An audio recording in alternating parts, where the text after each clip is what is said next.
PSP के digital classes में आपका स्वागत है।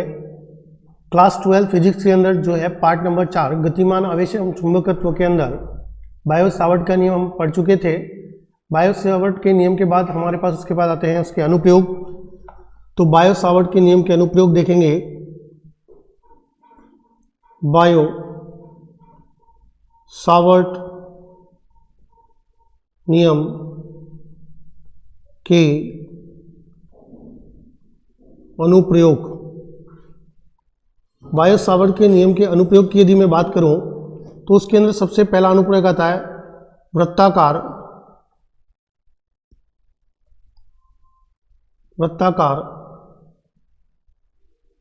धारावाही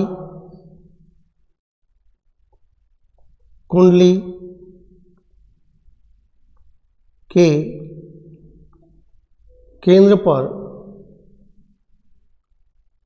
चुंबकीय क्षेत्र का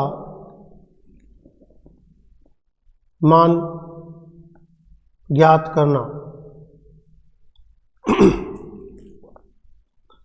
अपने पास एक वृत्ताकार धारावाही कुंडली है जिसकी त्रिज्या में मान लेता हूं यहां से अपने पास जो है अपने पास स्मॉल r है। इस कुंडली के केंद्र पर कोई बिंदु अपना जो है केंद्र जो है इसका बिंदु P है, यानी केंद्र हमने मान लिया क्या है P है। और इस केंद्र बिंदु पर चुंबकीय क्षेत्र का मान dB का मान कितना होगा वो ज्ञात करने के लिए मैं बायो सावर्ट के नियम से लिखता हूं dB बराबर μ0 upon 4 pi IDL sin theta upon r square. इसका एक अल्पांश ले लेते हैं, इसके एक अल्पांश पर विचार करते हैं जो मैं यहाँ से ले रहा हूँ। ये अल्पांश ले लिया मैंने, एक अल्पांश dl ले लिया और r जो है उसके बीच में जो कोण बन रहा है, कोण जो बन रहा है वो थीटा कितना बन रहा है 90 डिग्री बन रहा है। तो यहाँ से लिखता हूँ dB बराबर μ0 upon 4 pi IDL upon r square sine 90। Sine 90 का वैल्यू कितना होगा अपने पास जो है वैल्यू 1 होगा। dB बराबर μ0 upon 4 pi IDL upon r square. दोनों पक्षों में जो है अपन समाकलन कर देते हैं। समाकलन करने पर μ0 upon 4 pi IDL upon r square, यहाँ से dB का जो समाकलन होगा वो हो जाएगा अपना b μ0 upon 4 pi I upon r square. ये कांस्टेंट है पूरा, इसको बाहर ले लिया। dl का समाकलन होगा 0 से लेकर कहाँ पर 2 पाई r। क्यों? क्योंकि अपने पास की रेडियस कितनी है r है, त्रिज्या इसकी r है, तो अपने पास 2 पाई r तक इसके अल्पांश होंगे। तो इस तरह से जो है अपने पास 2 पाई r तक समाकलन होगा। तो dB बराबर आएगा μ0 upon 4 pi I upon r square और dl का समाकलन हो जाएगा L 0 से 2 पाई r। यहाँ से जो है अपने पास अगर मैं लिखता हूँ b बराबर μ0 upon 4 pi I upon r square 2 pi r minus 0। b बराबर यहाँ से लिखता हूँ μ0 upon 4 pi I upon r square into 2 pi r। ये जो है अपने पास समाकलन कर दिया और इसके बाद जो है अपने पास यहाँ से वैल्यू आएगा 2 पाई से पाई कैंसिल हो जाएगा, 2 से 4 कैंसिल आउट हो जाएगा, r से अपना एक r कैंसिल आउट हो रहा है। तो μ0 I अपॉन कितना आएगा यहाँ से 2r। यदि कुंडली में n फेरे हों, यदि कुंडली में फेरों की संख्या कैपिटल N हो, तो यदि कैपिटल N फेरे होंगे तो अपने पास जो है यहाँ से B बराबर कितना हो जाएगा μ0 NI अपॉन 2r।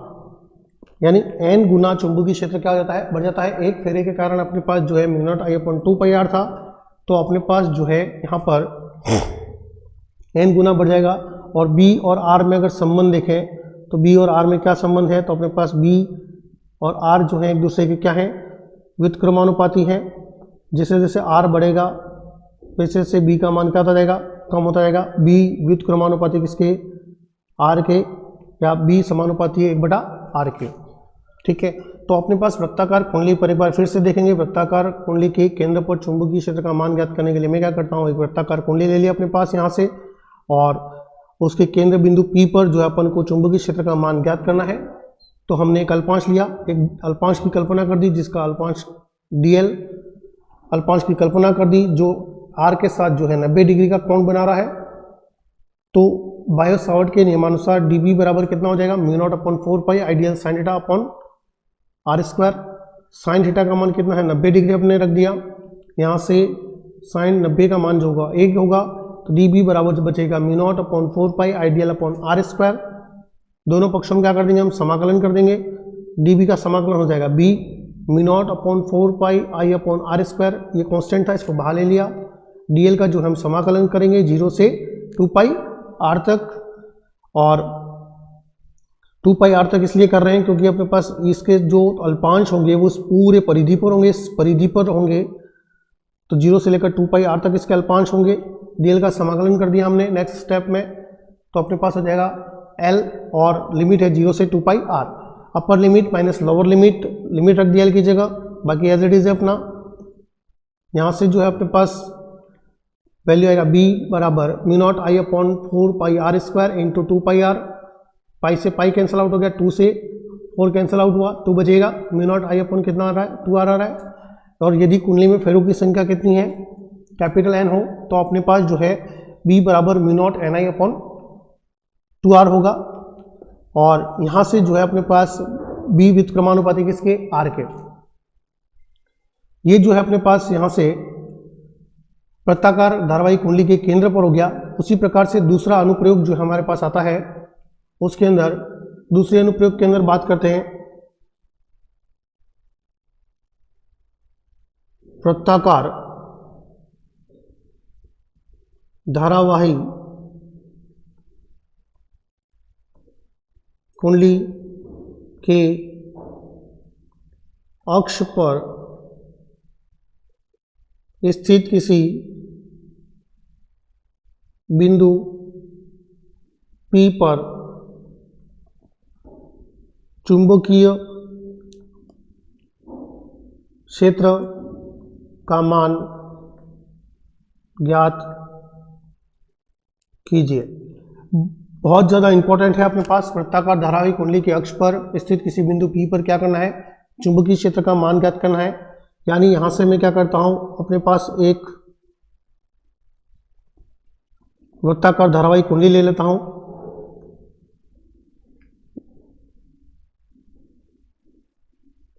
एक वृत्ताकार धारावाही कुंडली यहां से मैं ले रहा हूं,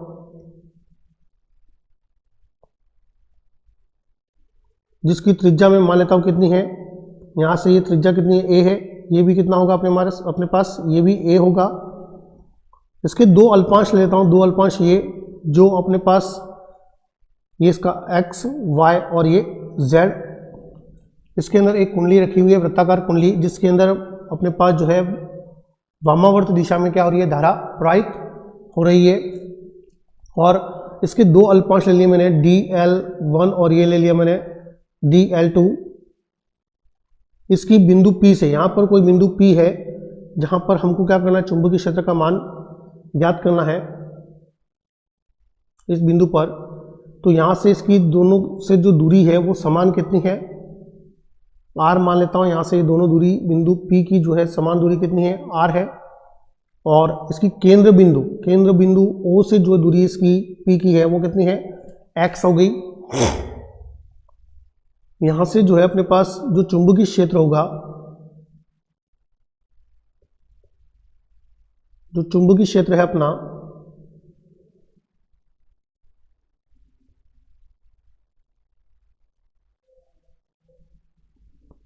चुंबकीय क्षेत्र जो है अपने पास यहाँ से कुछ dB1 और dB2 होंगे। जो पहले के कारण, जो अपने पास अल्पांश के कारण चुंबकीय क्षेत्र है वो dB1 है। ये एंगल सपोज फाई है, तो ये एंगल भी कितना आएगा, फाई आएगा कोण। ये कोण भी कितना आएगा, फाई। ये कोण भी कितना है, फाई होगा, dB2। अल्पांश dl1 के कारण जो चुंबकीय क्षेत्र वो कितना है, dB1 है। और dl2 के कारण कौन सा है, dB2 है। इसके हम घटक करेंगे यहाँ से। इसके घटक में आएगा इधर dB2 cos फाई, इधर आएगा dB2 sin फाई, और इसका आएगा इधर dB1 sin फाई, और इधर आ जाएगा dB1 cos फाई। देखो यहाँ से इसकी दूरी r समान है, यहाँ से भी इसकी दूरी कितनी है, r, दोनों समान है। अर्थात अपने पास यहाँ से बायो सावर्ट के नियम से लिखता हूँ तो dB1 बराबर हो जाएगा dB2 बराबर मान लेता हूँ dB डैश बराबर हो जाएगा μ0 upon 4 pi I D L sine theta upon R square. Theta कितना हो जाएगा, 90 डिग्री हो जाएगा। क्यों हो जाएगा, क्योंकि मैं मान लेता हूँ त्रिज्या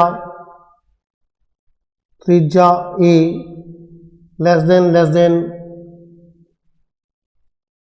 x, या अपने पास जो है बिंदु P बहुत ज़्यादा दूरी पर है। बहुत ज़्यादा दूरी पर होने पर ये जो कोण बन रहा है DL और R के बीच में जो कोण आएगा हमारे पास यहाँ पर, ये जो कोण बनेगा इसके बीच में, वो कोण कितना हो जाएगा, 90 डिग्री हो जाएगा। तो यहाँ से dB डैश बराबर हो जाएगा μ0 upon 4 pi I D L sine 90 upon कितना हो जाएगा आर स्क्वायर। dB डैश बराबर हो जाएगा μ0 upon 4 pi I D L upon R square. और यहाँ से हमारा जो चुंबकीय क्षेत्र बचेगा वो दोनों में से एक लेकर हम समाकलन करेंगे, क्योंकि दो अल्पांश के कारण लेकर समाकलन नहीं करना है, क्योंकि हमको पूरे को ज्ञात करना है, पूरे कुंडली के कारण ज्ञात करना है। तो हम किसी एक अल्पांश को लेंगे और उस अल्पांश के कारण से हम क्या कर देंगे, समाकलन कर देंगे। तो dB बराबर जो बच रहा है वो कितना बच रहा है, dB1 sin फाई, और ये dB1 बराबर है किसके, dB2 के। तो यहाँ से मैं लिख सकता हूँ μ0 upon 4 pi I D L upon कितना आएगा R square sine phi. Sine phi अगर इस त्रिभुज के अंदर देखें, इस कुंडली का जो त्रिभुज बन रहा है ये कितना आएगा a, और इधर कितना आएगा r। तो अपने पास लंब बटा कितना आएगा कर्ण a अपॉन कितना हो जाएगा r। तो यहाँ से इसका मान रखता हूँ मैं, तो μ0 upon 4 pi I D L upon R square into a upon r। dB बराबर हो जाएगा यहाँ से μ0 upon 4 pi I D L A upon कितना हो जाएगा आर क्यूब। इसी का दोनों पक्षों में जो अपन समाकलन कर देते हैं जैसे पहले कि हमने किया है, μ0 upon 4 pi I A upon कितना हो जाएगा आर क्यूब। डीएल का समाकलन होगा 0 से 2 पाई ए तक। क्यों, क्योंकि यहाँ पर इसकी जो त्रिज्या है वो कितनी है अपनी, ए है, तो ए तक हम समाकलन करेंगे। dB का समाकलन हो जाएगा b, और यहाँ से हो जाएगा μ0 upon 4 pi I A upon कितना हो जाएगा आर क्यूब। डीएल का समाकलन होगा 0 से 2 pi A μ0 upon 4 pi I A upon R cube into 2 pi A minus 0 हो जाएगा। तो 2 पाई ए बचेगा, यहाँ से पाई कैंसिल, 2 से 4 कैंसिल हो जाएगा, बचेगा क्या μ0 आई ए स्क्वायर अपॉन 2 कितना आएगा आर क्यूब। और आर इस कुंडली का क्या है, हाइपोटेनियस है, कर्ण है, तो आर स्क्वायर बराबर हो जाएगा x square plus A square, और आर बराबर हो जाएगा x square plus A square की पावर 1/2, और आर क्यूब चाहिए हमको, तो x square plus A square की पावर 3/2। इसका वैल्यू इसके अंदर पुट करेंगे तो b बराबर हो जाएगा μ0 I A square upon 2 X square plus A square की पावर 3/2। ये जो है वृत्ताकार कुंडली के अक्ष पर जो है हमने चुंबकीय क्षेत्र का मान जो हमने ज्ञात कर लिया। आगे जो है हम नेक्स्ट क्लास के अंदर चर्चा करेंगे इसके अंदर जो केस है। Thank you.